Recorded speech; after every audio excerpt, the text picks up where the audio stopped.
জানেন কি সোনামুখীর মাইতো কালীর ইতিহাস? আজ থেকে প্রায় 400 বছর আগের কথা। মারাঠা সেনাপতি ভাস্কর পণ্ডিত ও বর্গীদের একটি দল সহ বাঁকুড়া বিষ্ণুপুর থেকে সোনামুখী যায় লুটপাট করার জন্য, এবং তারা সারা রাস্তা বাদ্যযন্ত্র বাজাতে বাজাতে এবং উল্লাস করতে করতে তারা পৌঁছে যায় সোনামুখী। তখনকার সোনামুখী রানীর বাজার এলাকায় একটি মা কালীর মন্দির ছিল ঘন জঙ্গলের মাঝে। সেই মন্দিরের সামনে যখন বর্গী দল হানা দেয় মন্দির লুট করার জন্য, তখন সময়টা ছিল সন্ধ্যাবেলা। সেই সময় আর কারোর জানতে বাকি ছিল না যে মন্দিরে বর্গী আক্রমণ হয়েছে, কারণ বর্গী দলের উল্লাসের শব্দ ভেসে আসছিল দূর দূরান্ত পর্যন্ত মানুষজনের কানে। আর ঠিক তখনই একজন বৃদ্ধ ব্রাহ্মণ, যিনি ওই মন্দিরের পূজারী ছিলেন, তিনি সাহস করে এগিয়ে যান ওই মন্দিরের দিকে সন্ধ্যা দেওয়ার জন্য। সেই সময় বর্গী দলের সর্দার তাকে দেখতে পায় এবং ক্ষিপ্ত হয়ে সেই বৃদ্ধকে বলি দেওয়ার জন্য যখনই সে খাঁড়াটি ওপরে তোলে, তখনই বর্গী দলের সর্দার হয়ে যায় অন্ধ এবং হাতের খাঁড়াটিও ওপরেই আটকে যায়। তখন সেই বৃদ্ধ ব্রাহ্মণ মায়ের কাছে হাত জোর করে বলে, মা, ওকে দৃষ্টি ফিরিয়ে দে, ওকে সুবুদ্ধি দে। তখন সেখানে হাজির হন স্বয়ং মা কালী এবং বর্গী দলকে আদেশ দেন ফিরে যাওয়ার জন্য।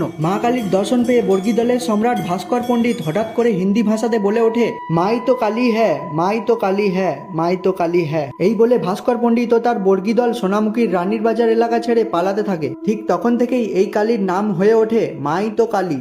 এই রকমের আরো ভিডিও দেখতে হলে অবশ্যই আমাকে ফলো করতে ভুলো না। এরপর সোনামুখীর কোন কালীর ইতিহাসের ভিডিও তোমরা দেখতে চাও অবশ্যই কমেন্টে জানিও।